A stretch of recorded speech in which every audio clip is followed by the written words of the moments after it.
Ammogimin tuursuud. Jaunnogarihtan haugummon. Paisal taavugaatan qinnihtaita.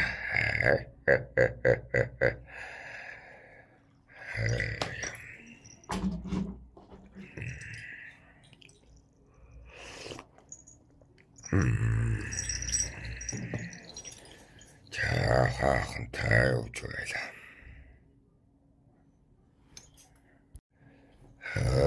Qinnihtaa mitteen hiivillä. Tursun utrin urlag mand irsangaa. Unnoodur. Mani huugin tursun utri. Öna. Tavaator juichuu.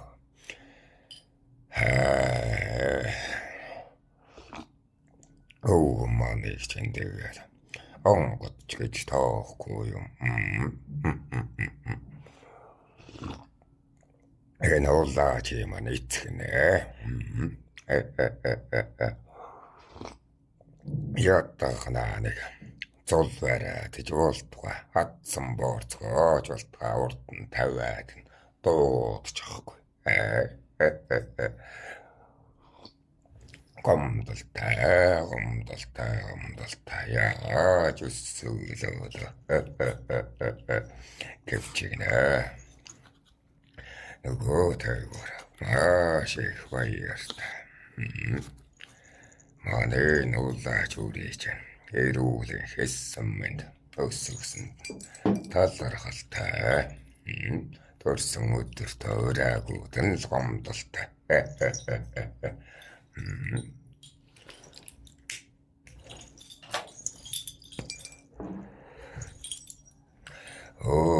Mancha. Jaabairtaa keula. Tora.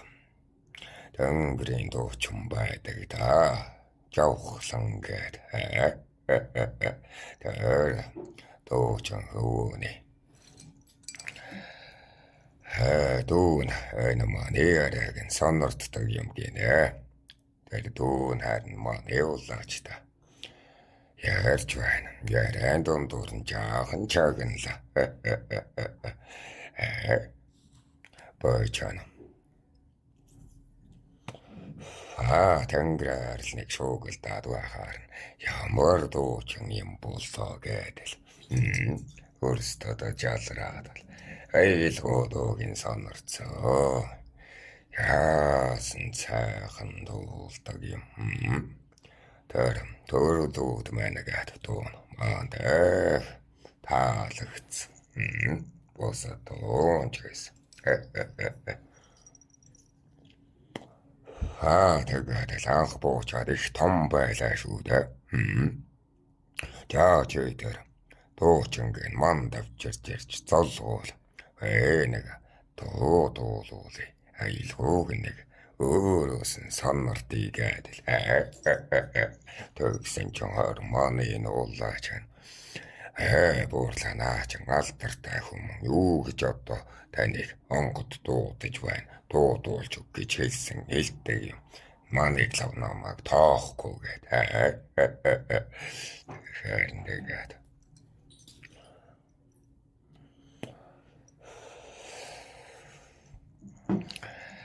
Tjäädegat. Sotlaat taursiina. Turultsen harhar humuunuuten jaasen jäähtari. Suumtsleet muulaat väitägi. Tootsen humu. Tuugaal tuulun vits. Turulsat aralto herkuutskinu. Tärik taakon mitkuisuude. Törtsin turin tönkrin onkotta. Turtumliikaa tulsun. Turtjankson. Sunsta kolleen hatkaasta. Täm humuunitsen tögät. Turtuutuhku. Turditiin täyskikin mitkujumunut. төр доорх болоогүй ч гэнэ. Өвгөн маань бас нилээн хэлвэлсэн. Тэгэхээр тууч өнгөрөө өмөрөөд.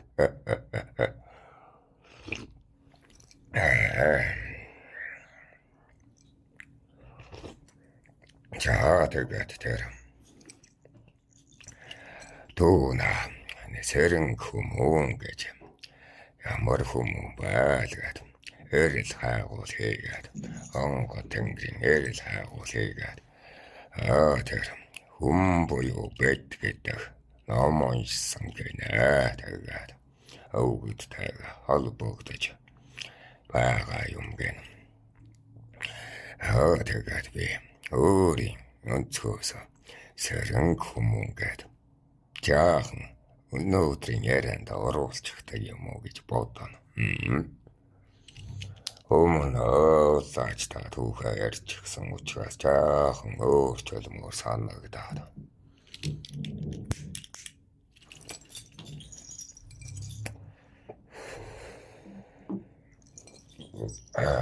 За тэгээд тэгээд төртийн сэжүүрүүд гарч ирээд талгаад ярьлаа. Одоо зурчтэй төр байна да. Ерөнхийдөө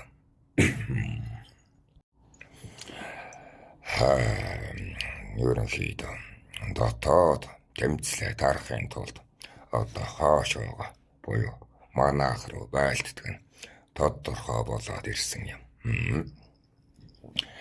Таны нэрээр нь дотоод дайснаа цөөлж байгаа нь тодорхой болсон. Шинэ хаан нь өөрийнхөө дотоод дайсныг үхэх нь тодорхой газар руу зайрлаг өгч нэрээ мандуул гэж боломж мэт үхлийг болцол мэт шалгуурыг тавьдаг болох нь мэдэгдсэн. Өөр нь бол энэ зөрчид улсын Монголд хийж байгаа одоо манай цаг үеийн дайн гэх юм бол одоо дотор байгаа хаан нь байна шүү дээ. Зөрчдийн хаан өөрийн хүнээр өөрийн суудлыг л дүүрэх гэж тэр шүү дээ. Нохож байна уу? Өөрийн хаан ширээнд нь дайсан болох хүмүүсээ Монгол руу дайнд явуулаад байгаа юм. Нохож байна уу?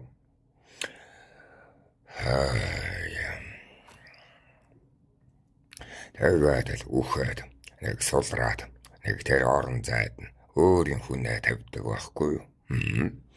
Гэтэл өнөө хааныг нь эсэргүүцэж байгаа хүмүүс нь эзэн эрхт нь халдагчт нь их хөвчлэн тайчин баатрууд байдаг учраас ял бол газар нутаг тэний л үз. Тийм үү? Ялагдвал миний суудал бат чинь үз гэдэг бодлого нь харагдаад эхэлсэн.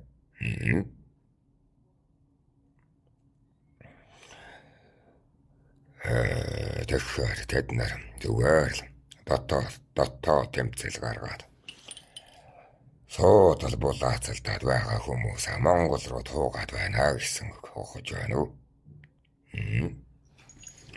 Монголын эзэлье гэсэн бараг тийм шунал байхгүй ч юм уу та бараг. Зүгээр л одоо хүнээ цөөлөх бодлого гэж тааханд хэлчихье. Урвах чаа цөөлөх бодлого. Эвлэрч чадахгүй байгаагийн төртийн хэлбэр байсан. Хоорондоо эвлэлдэж чадахгүй байгаа төрийн одоо хэлбэр шүү дээ. Тэгээд энэ нь тодхон болоод ирсэн учраас бод чинь ёстой хэцүү байдалд орно дээ. Бидэнд зөрчидүүдтэй эвлэрэх боломж байгаагүй. Бид нар мянган та ивийг нь сэтгэхэд түмэнтэй гэрээнд хүрсэн ч бид ашиглахын талбарт гэдэг тэрэд маасаа анзаарсан юм. Тожанжин болно гэдэг ч иймэрхүү юм ойлгох шаардлагатай болно доо. тийм үү? Одоо тэгээд энэ үед ч намайг залуу гэж хүн хэлт гэж хэлэх хүн өөр нь алга. Залуу гэж хэлэх ч хүн алгаа. Залгуулсан төрийн үүлэнд нүүрэлдэх дайныхаа мөн чанарыг нь харах ёсон дол маань хүрвэ. Өмнө нь одоо баг залуугаар иймэрхүү хэлцэлд манай ухаан хүрдэггүй байсан бол энд хүрээд одоо ухаан нь хүрдэг болжээ. 30 авар шүргээд ирсэн чинь. Тэгэл ял мэдтэй шүү дээ. Бидний хүч чадлыг нь ашиглаж сүлдээ батжуулж байгаа төрийн бодлого тийм үү?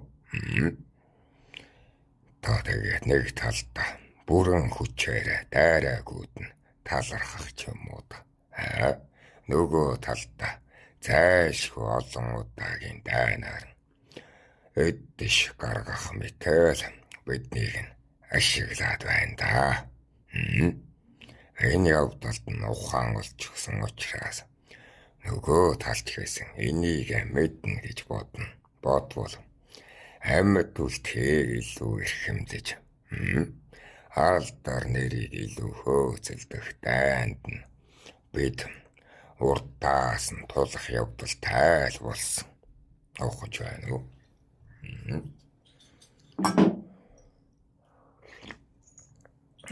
Тэгээд зурчид улсад дахиад л тайны ухуулаг явж байгаа. Өнөө зүг нь мэдэгдэхгүй хүн маань илгээсэн байсан. Одоо өнөө их бийт онгодыг хэлээд байна. Том чонгодыг ухуулах шийж үжиг их байна. Удахгүй тайны зарлан ирэх визээ бийсээ хичээгээрээ манайхан л гэж байна. Нэг их сайн дөрвөгчтэй болчихлоо шүү. Ухаж гэнэ үү? Тэр их бийтэй гэдэг домч ч уулаач тэрэ залраад тэр Монгол домчийн судар буулгасан байлаа. Таахан түүнийг нь бас авч уншаад энэ ангаахын салбартаа тийм үү? Үнтэй л хөв нэмэр оруулахаар судар байлаа шүү. Тэр улаач нь тэнгэр болчихсон гэсэн. Гэвчэгнэ. Тэр үүсийг нь үргэлжлүүлдэг. Тэр анд нөхдүүд нь байдаг гэж туулсан. Тэгээд тэр ч одоо энэ мэдээг тийм үү?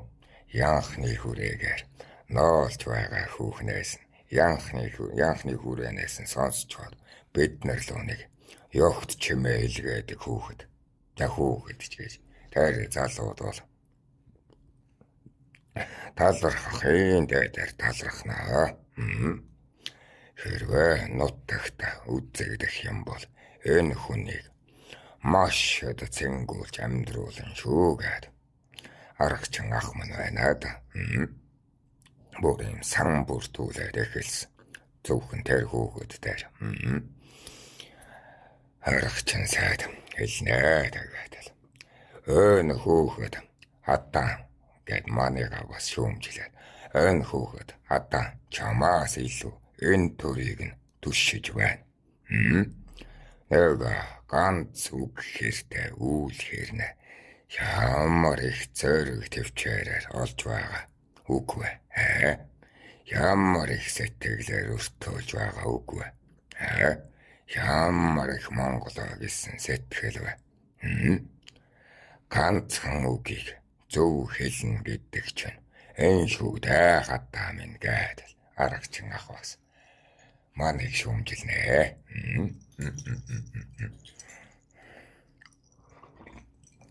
Тэрэг бийтэй. Биднийг нь бас аварсан.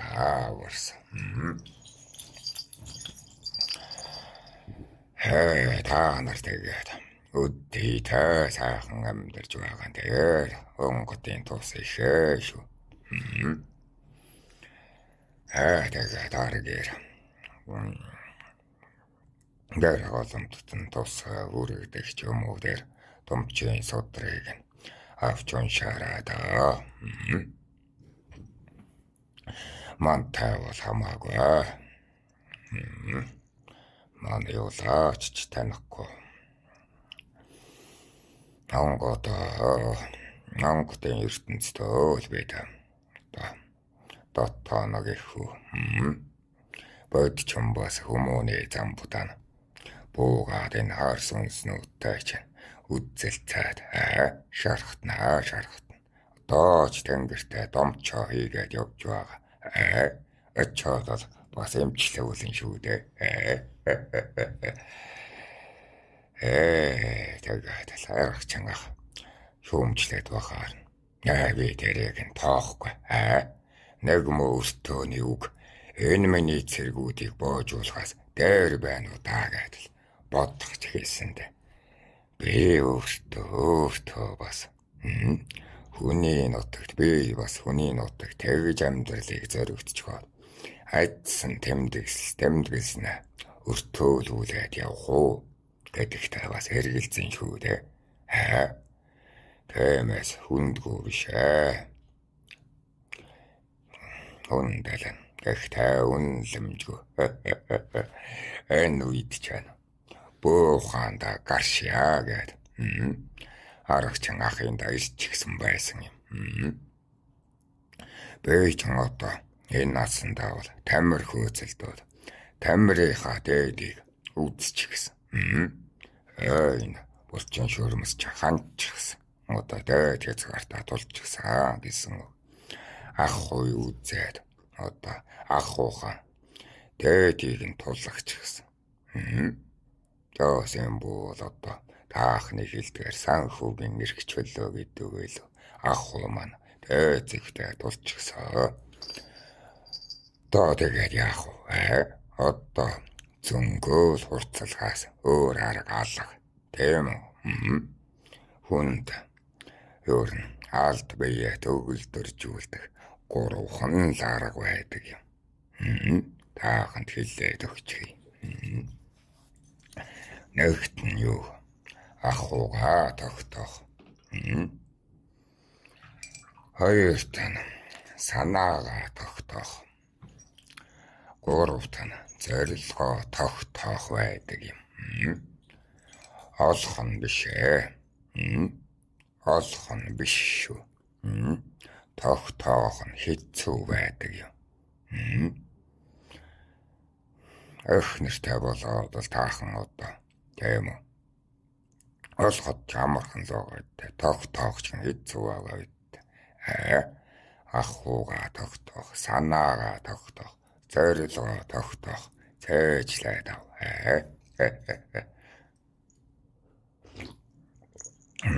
Сэрх нь биш.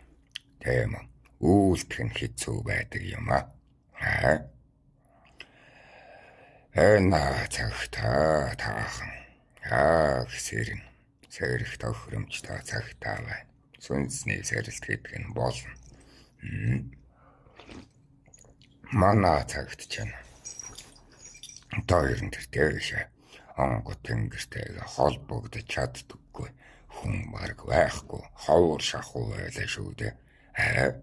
Танаа цагийг хараад байх нь холбогдож онгодтойгоо холбогдож чаддаг нь цөөхөн л байна да.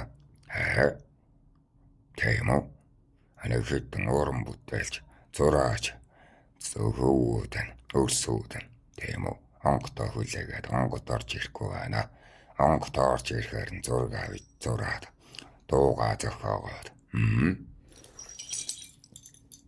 Манай цаг үед бол бүгд л чаддаг байсан дээ. Тэнгэртэйгээ ихээл ойрхон байлаа шүү дээ.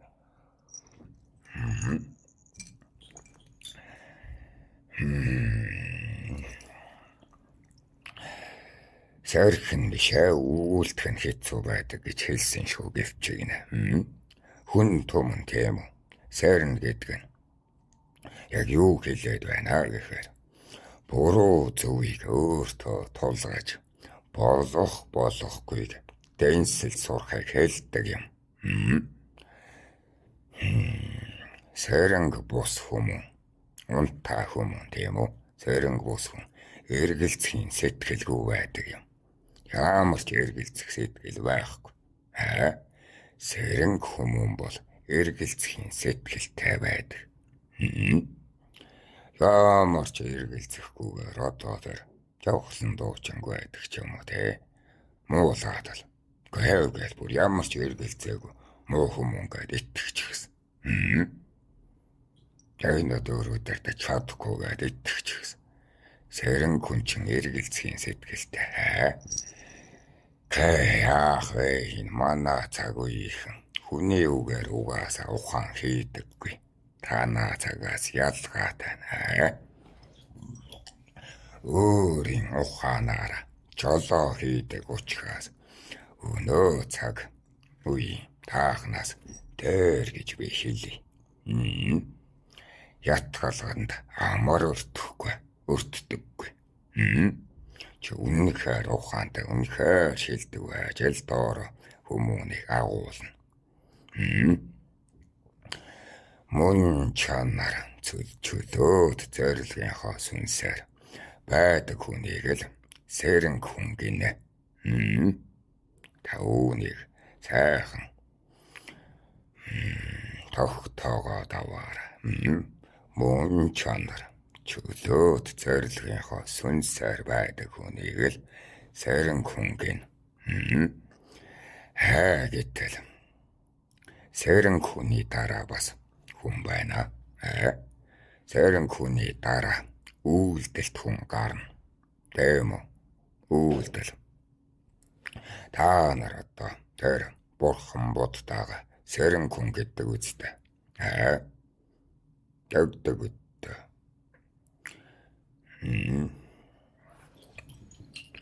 За тэр буддаа чанар сэрсэн үнэн. Үйлдэл нь тэгвэл юу юм? Хариулаад та. Таахны сэтгэлийг нь уншаад байгаа учраас бичээрэй.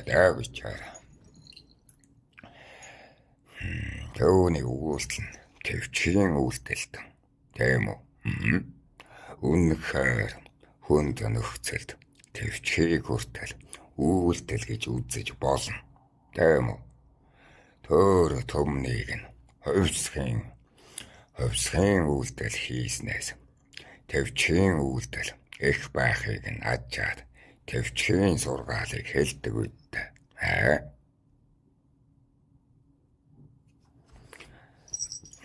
Юу гэдэг байгаа юм бэ? Буддаа гэж хүн онгод болсон юм уу л гэнэ уулаач. Тийм. Тийм ч учраас оюунлгийн дээдэд хүрч байгаа юм.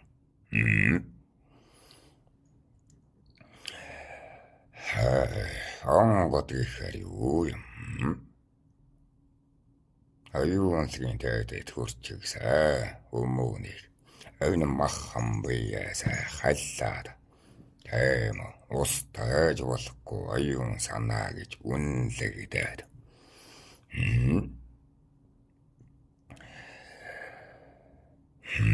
Энэ махан биед таахан ч олон удаа гээл төрөөл дахиж хүмбол төрөөд байхаар ийм дадал суучдаг юм.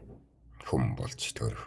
Энэ тадлаас ангирч чадаад гэгээр чадсан гэхүү сэрж чадаад үйлдэлтэн болсон нь гэхүү онгод болоод байгаа юм. Чабод та ярьж байхад юу ярилаад төвчих хүртэл үйлдэл мөө. Тийм үү? Төвчээрийн ухаан нь дотор оршно. Энэ дотор оршно. Сүнсээ төвчгээд сургаж сүлдээ төвчийг нь хийж тэгээд буддаач. Энэ босоо сүлдээ төвчийг хийгээд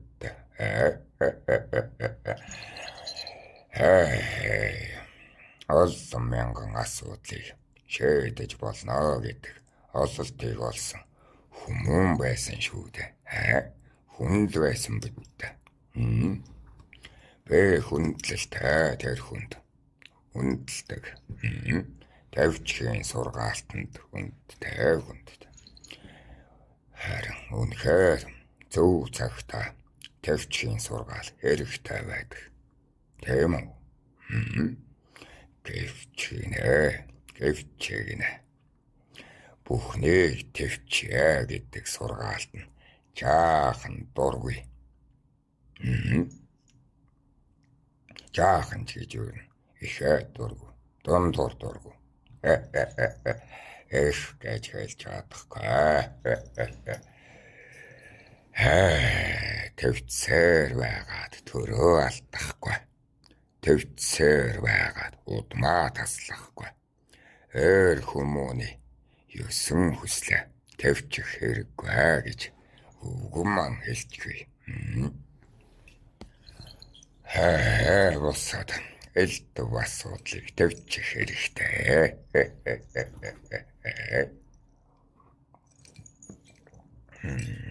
Бодтаа ч онгод тавьчихнэ. Манай эцэг лавтэр бодтаагаас ч өндөр зэрэг дэвтэй онгод шүү.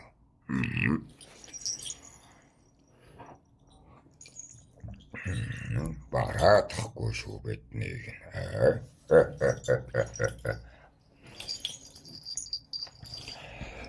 Тэгээд тусгаж авах өнцгөн л тэр юм да.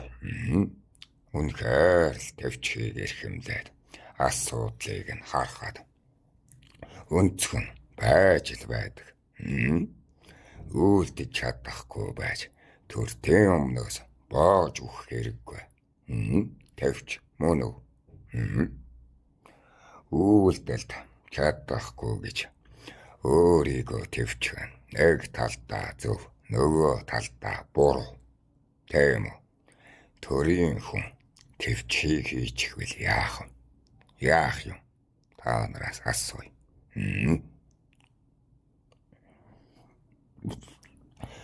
Улаач нь улс мөхнөө л гэж байна. Хэн байхаас их хамаарна. Бадар гуйж байгаа. Гуйлагч юм бол тавьчихыг хийж болно. Тамга барьсан төрийн түшээ бол хийж болохгүй. Тэгхэрийн хэн тэн сургаал тохирох вэ гэдэг нь эзэн ирэхээр шийдэгдэнэ. Сайн тунгаадах.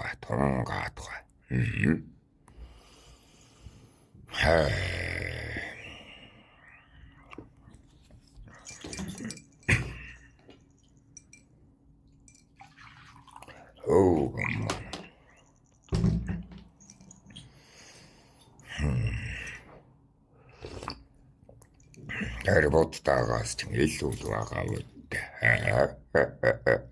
Ятахна тийм үү?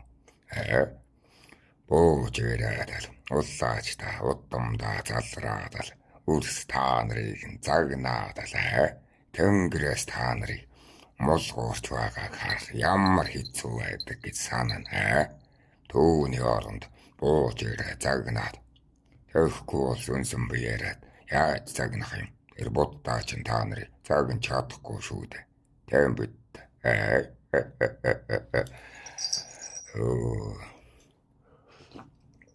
Тэгээд хаахныг бас их гайхдаг шүү маань. Одоо энэ даваа дорж үрээ. Дээр би жишг авч хэлээ заяа. Тэгээд амар шүтэнд өнөө таханаас ч авсан юм шаа хэвэндэн цутгасан дээр будтаага хийгээ тавьчихсан төгөө түүнийг шүтээд байгаа юм уу? Тэр будтаа ч өөрийн өөрийнх нь өөлгийн үдтэй. Та нар өхвөл яах юм? Та нарыг будтаа ч тосох уу? Гай будтаа л тосохгүй. Тэр чин завгүй байгаа. Өөрийн удмаа гээд. Есүс чин тосох уу? Гай бас завгүй байгаа. Та нарыг харин хэн тосох юм? Үхээд тэнгэр тойрход чинь. эрлэгтэй шүүлгэгч энэ тосох юм. Өөсний чин мах цусныхаа тасарха тэр өвөө юм ээ. Өвөө гэцэг. Утмээ чин онг туудал та нарыг тосдог юм.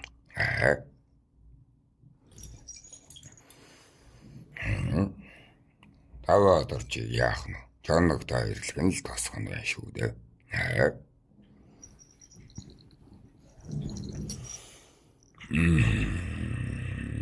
Тэмээс тэгээд за би үүнийг таахан тараа яри. Юу ярьж байлаа. Хүмүүний бийд буухаар ингээд мартамхаа болоод байдаг юм. За одоо би тааханд нэг жишээ авч хэлгээд. За моний сүнс байна да. Одоо яг ихээ бийтэйгээр махан бийд буух. Ихээ том, маш том. За ийм тогоо шиг том. Ийм сүнс байгаа ирч хэм гэж хэлдэг. Оюун санаа ингээд дангаараа махан бий захирагддаг оюун санаа байг. Улаач энэ тарихынд нь тийм үү. Энэ оюуны чадамжт нь би тааруулж тохируулж өөрийгөө жижигсгэл яг шүрхэг юм будаа шиг болж жижигэрч орж ирж байгаа шүү дээ. Тэмээс нь бөөрсүүдэд хэлэхэд оюуны чадамжаар чин лонгод ч буудаг юм. Чи оюунаад хэлээд тийм үү? Судаар уншаад өөрийгөө хөгжүүлээд байвал тэр оюунаар чинь тарих чин тайлах тусам онгод чин тоод бууна.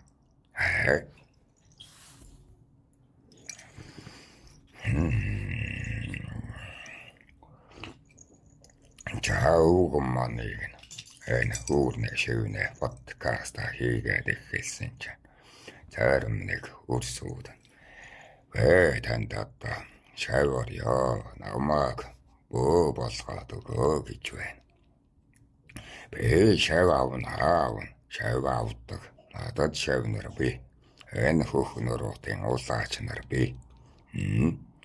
Яаж авах вэ гэхээр маш их хөдөлмөрч өмнөний төлөө гисэн сэтгэлтэй оюуны цараа өндөр суурч боловсрах хүсэлтэй тэгээд жаахан шуналтай эрдэм сурах шуналтай хүмүүнийг лав түүнээс өөрийгөө яайдаа гэж байгаа амтан яаж болдог юм төв байна да. Тэр онготыг зовооч яах гээд байгаа. Жаахан ухаантай болж байгаад бөө болохоо бодсон чинь дээр дээ.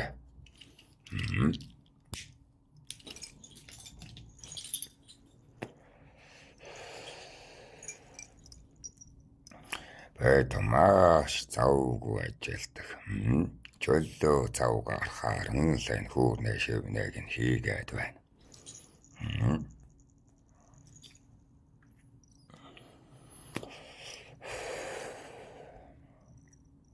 Төвчгийн тухай та нар тунгаав. Зовлон арилгадаг домч төвчгийг хийж болно. Тийм үү?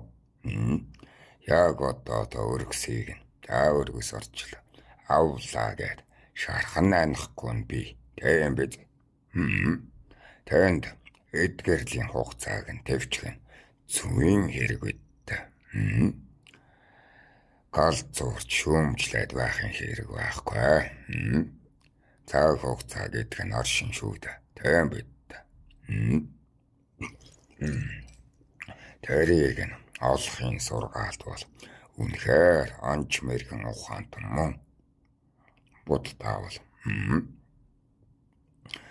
Тэгвэл өрөөс талбарыг нялхсаас хамгаалж засахын цагт төвчхийн хэрэг байна уу? Чадхынхаа хэрээр багасгаж чадлынхаа хэрээр номогдох нь зүүн хэрэг бидтэй.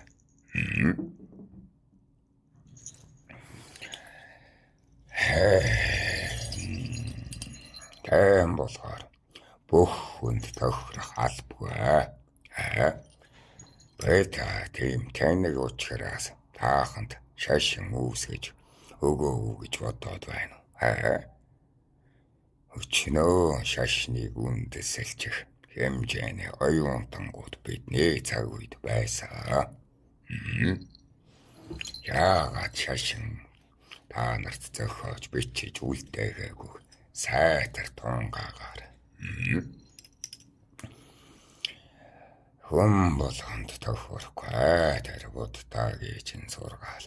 Түүм тиймээс эзэн ирэхээр бай гэж хэлнэ. Би бол төрд хүртэл тэр хүний сургаалаар төвчж цаг хугацааг андаж тооцоо дүүргэх ухаан бол байна. Энийг одоо би та нарт яагаад яриад онваа гэхээр танд би нэг 3 одоо сүм улсын дайчныг авсан да. Тууртнаас тийм үү? Тэд нар ч шашин шүтлэгийн хувьд бол бод зэрэгтнүүд байсан. Ойлгож байна уу? Энэ бурхан багшаа гэдэг тайчин таахны хэлдэг. Би одоо тэгжил танилцаж байсан хүндээ. Гуруулаа биш. Нэг нь сүүнзийн сургаалтай. Хоёр нь бурхны сургаалтай байсан. Тиймээс одоо өөр сайн шашин сонсож эхэлсэн. Алийг нь сонсож хэнтэй байлдаж байгаагаа мэдэх хэрэгтэй. Тийм үү? Дайд гэж байгаа улсаа шашинтай юу тайтай бүгдийг судлах хэрэгтэй бид. Тэгээд тэр гурван жилийн дотор л монголоор ярьдаг болчихж байгаа юу. Хайр үг дуурахгүй. Орондоо ч гэсэн монголоор ярихгүй. Орондоо орсон ч монголоор одоо хайр хэлээр ярихгүй. Монголоор яар. Тэвхгүй бол мангуудад өвгөн шүүгээд сөрдүүлж ингэсэн юм. Нэг сайн төрийн зэгц байна. Тэрийг ашиглаж гисэн үг. Тэгээд над дээр ирээд тэр гуравч өг түмэн ахын шөвгчд дотроос хөөхөн өвөртлөөд авчихсан. Монгол гэргийтэй юм чинь тэгээд 3 жилийн дотор аар саархан ярина да. Айлг нь хажинч гэлээ. Аар саархан монгол хэлээр ярина. Бас их зүтгэлтэй хүмүүс байсан. Хамдрал нэтгэжүүлсэн үү? Айл эсвэл өөрсдөө тийм цайлган хүмүүс байсан уу? Мэддэхгүй. Энэ улаа чинь ямар ядаргаатай юм буддаагаал асуугаад байх юм. Буддаа гэж үнэхээр хүн байсан уу? Байдгаа. Үнэн гэж хэлээд байна.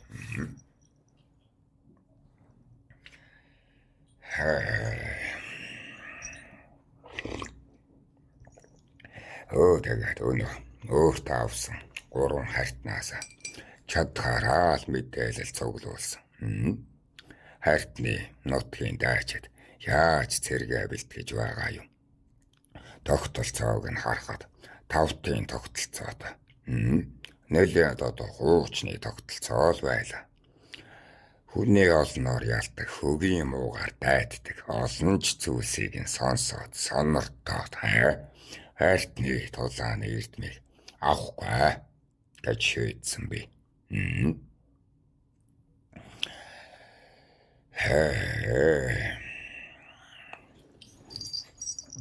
Зүгээр таахан ядаж одоо тэр шашныг судалж болно. Буддаагийн судал, Есүсийн судал зүгээр сэтсэн мэрхэн ухаантай хүмүүн байж би энэ эрдмийг нь авч бай. Энэ нь бол манад тохирохгүй. Би ч Монгол хүмүүн гээд бодож болдоггүй юм уу? Таахнаас асуучихъя. Би бол тийм л сэтгэхүйтэй байсан. Тэгээд тэдний тулааны эрдмийг нь бол авахгүй гэж шийдсэн. Шашнэнч байхгүй гэж шийдсэн. Шинжлэл тогтох газартай, тогтохгүй газартай гэдгийг мэддэг учраас суураасаа тэдний үзлэр байх юм бол миний мянгатад бол тогтхол биз. Суур нондоо болохоор болохгүй. Бид нар ч 10-ын тогтолцоотой тийм үү?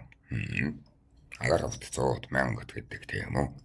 Тэд нар ч 5-ын тогтолцоотой. Яатаж айл тоо нэг чинь зөрүү байна.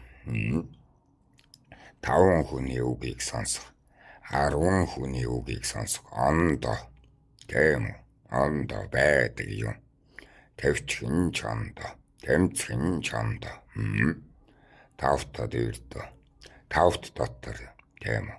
Ердөө 2 хоног бүлэг гардаг бол 10-тод 3-аас ч олон багц үүсдэг. Юмсын олон талт үзэл нэлээд их.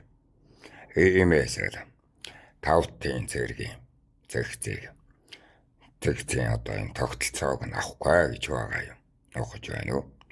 Харин тэр хайртан 3-ыг цөөхөл 3 байгаа учраас бидний 10-т тогтолцоог дагаал гин. Тэгнэд 10-тод одоо тоор хайж 3 хүчтэн орчихдог. 10-тод ч доор хайж 3 хүчтэн ордог. Тиймээс дотроо 2 талын тэмцэлд байнга өртнө. Тэгнэд хүчтэй хүнийхээ доор ороод хоорондоо 2 хүчтэн тэмцэнэд 5-д тогтолцоонд бол нэг ийм ноёрхол үүсдэг юм. Ноёлол үүсдэг юм. Тэгэхээр хөгжил байхгүй болчихдог юм уу гин улааж байна. Тийм ээ. Тийм. Тэмцэж байж л хөгжин шүү дээ.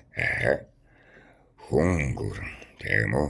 Хүн гүрэнгийн үед өвдөөцөө минь үед Монгол түмэнд 5-ын тогтолцоо байсан. Гэвч гинэ. Гүрэн болохын тулд, гүрэн улс болохын тулд 10-ын тогтолцоо руу орсон. Улс байхдаа 5-д тогтолцоотой байсан. Нэгийн хүчийг өчөггүй дагах тогтолцоо гэсэн үг. Олон л үзэл хэрэггүй байсан. Харин гүрэн болж дэлгэрхийн тулд энэ муудлыг хайрлах хэрэгтэй болсон. Муугуйдал гэж мэднэ үү? Боддоод олж байгаа биз. Тиймээс одоо 5-та гүрэн болохын тулд 10 руу шилжүүлсэн. Таахан одоо 10-ын тогтолцоо саяхан одоо энэ бодны үед байсан гэж бүү бод. Хүн гүрэнтийн үед ч байсан. 60 руу тэгээд яага шилжүүлээд байна гэхээр доор хайж бусдын үгийг сонсож өөрийн зарлагтаа эргэлзэх хэрэгтэй гэсэн үү? Бэт бол тэгэж хүнээр шүтгүүлэх дуртай хүмүүс ч биш. Шүтдэх хэрэггүй манайг эргэлзээрэй. Эргэлзэж чи сонсоор үүнийг сонсож байгаагаар. 10-т болоод гэн. Та эргэлзхийг бүтээх гэж шүү дээ. Доо чи 10-ын тогтолцоо үүсгэвэл өөрөөсөө ч хүчтэйг доороо агуулна. 5-ын тогтолцоон дээр бол цодоод чамаагүй ялчихна. Тэгэхээр ухаанаа уралдуулдаг жааг бүтээх гэж 10-ын даргаыг бүтээх гэж нийгмийн тогтолцооны хамгийн бага нэгжийг 10-аар тогтоосон юм. Нохож байна уу? Ядчилтэд чинь тэнцүү 5-5-аар хуваагдаад хүчээр мөргөлдөж гэж болдог учраас. 5-ын тогтолцоо, 9-ийн тогтолцоо, 11-ийн тогтолцоо биш. 10-т нь ондоо байгаа юм. Хүчнээ. Тэнд сэтгэл гардаг тоо шүү.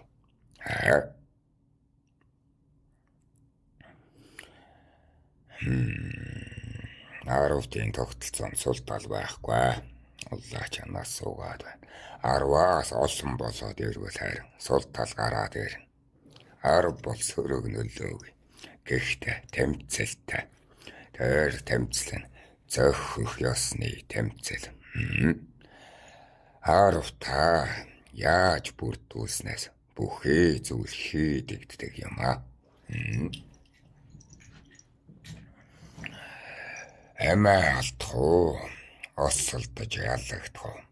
Амьдралыг хамтаар байлгаж чадах уу? Тийм үү? Эсвэл төөрөө томон хэцүүгээд дангаар зүхтаах уу? Бүгд шийдэгдчихдэг.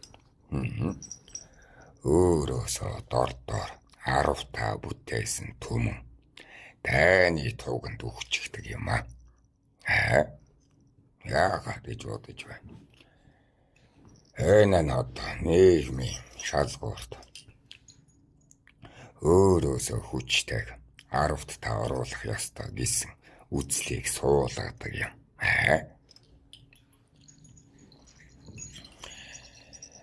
Гэхдээ тэнд зангаа нийцүүлж авираа тэнцүүлэн амьдрах гэж хүний ухаан дасан зохицдог юм. Миний анхны 10-тыг аав минь эцэг минь бүрдүүлж өгсөө. Өсөлдөх хүмүүс олонтой шүү дээ. Яадчил хоттуулаг бодоод үзвэл төвчээрийн дээд нь болж байгаа өнөө сохор хүн байна шүү дээ. Овонготой чингилээд байна шүү. Би тэрий чинь нөгөө зандан хоёлаа үтсний дараа санчихсан. Санам жарахтаа тэрийг харавж ийснэ санчихсан. Тэгээд биширдэг байснаа бас сансан. Биширдэг байсан би. Өсрөхдөг учраас биширдэг мэдчихсэн. Хэрвээ би тэр болцоонд нь 100 удаа оногддог байсан бол төвчгүй шүү дээ. Би зэрэгээс цухтааж ээжийн хормоогоор ноцолдож албандаа гүйхгүй хаан ахта яргунаж уйлаж ашигчиж дороогоо төмөнд нь зарлаж доорд учраас битгий дайрлах гэж хүчтний сүрийг унгааж ян шанах байсан.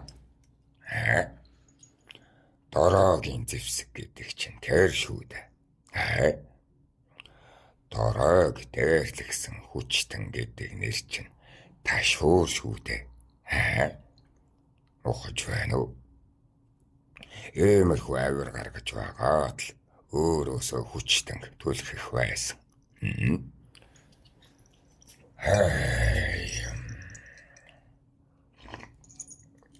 Гэхдээ гэвчээнэ моний бага насанд тэр хүн хүчтэнд хүртэл нөхөрлөж дороогоо төвчдөг нь маш их таалагддаг.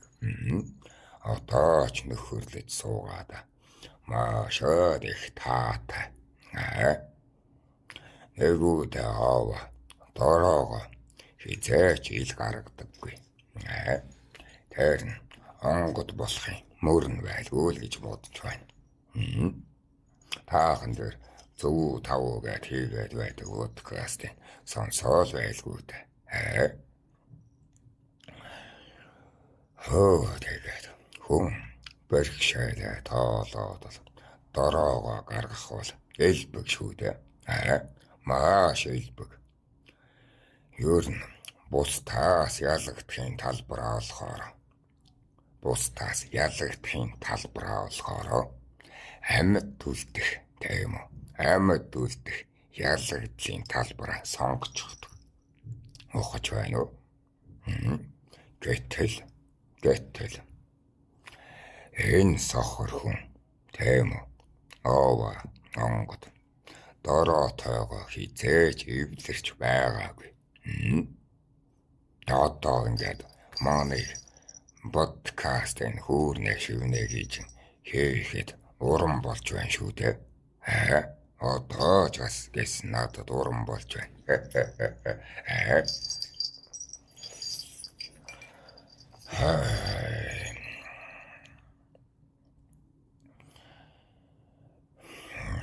Гэтэл хүүхэн хүн дээр буучгаад өдөөх үүлийг хийсэн гэдэг нь багтал тай байна, бахархаж байна. Би одоо энэ хүүхэн дээр буусан бол тэмч итвэхтэй байхгүй.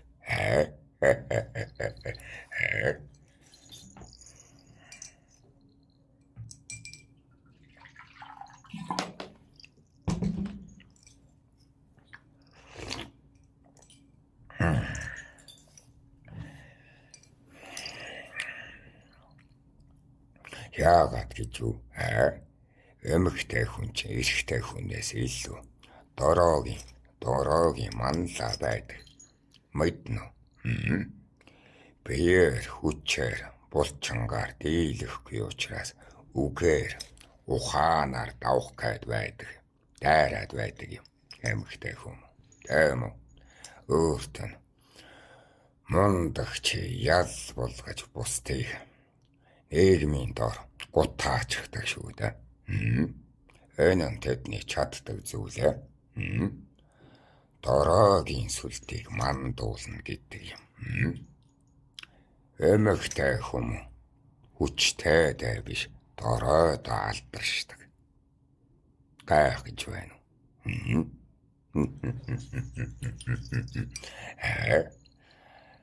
Гоо сайхныг эрхэмлээд л бийг цэвэр байлгаад л боллоо. Эмэгтэй хүн тийм байж болдог. Эрэгтэй хүн тийм байхаас илүү зүйл эрэгтэй болно. Эмэгтэй хүн бол тийм байж болно. Өөрийгөө зарчлахын дата байх нь юу нэр хүндтэй байдаг шүү. Анзаараарай үнийг. Үзэгдэх төрхөн цэвэрхэн үдцэмжин жавхаатай. Энэ нь өөрийн биеэс итерхгүй байхдаа л болно. Энэ ч одоо бас дороогийн нэг зэвсэг шүү дээ. Тийм үгүй юу бичээр. Гоо сайхан байна гэдэг чинь тэрийг нь жижигхэн сэвтүүлж байгааг нь яллаж багхан гундааж байгааг цээрлүүлж байдаг юм. Энэ дээр чинь тэр хатан гэж ухаан гараад ирэн шүү дээ. Гэтэл хүмүүсийн гоо зүй бол бусдыг дагуулахын өнгөтэй байна. Сүрдүүлж хүчжиж бүр зохиж аргадахгүй. Урдаас нь үгсөрч дээлэхгүй гэж хоолойг нь хүчжүүлж бээг нь булчинжуулдаг. Гэхдээ түүнийг доройд гаргах юм бол нэр нь хугарчихдаг. Тийм үү? Хүний ярьж байна. Харин хүчтэнд гаргах юм бол бадарч байдаг. Ийм өнгөтэй байдаг учраас эмэгтэй хүнтэй тэмцэх хамгийн хэцүү дээ. Хүчгүйгээ зарлан тунхаглаж байдаг учраас. Тийм үү? Ойлгож байна уу? Бичээр эмээс дороогийн зэвсэгтэн хүчний зэвсэгтэн хоёр таацгүй. Хамгийн хэцүү тулаан дороотой тулалдахад байдаг. Дороотой тулалдахад хамгийн хэцүү тулаан байдаг юм шүү. Яагаад гэдгийг нь мэдхүү. Мэдхүү. За тэгээд бичээрэй.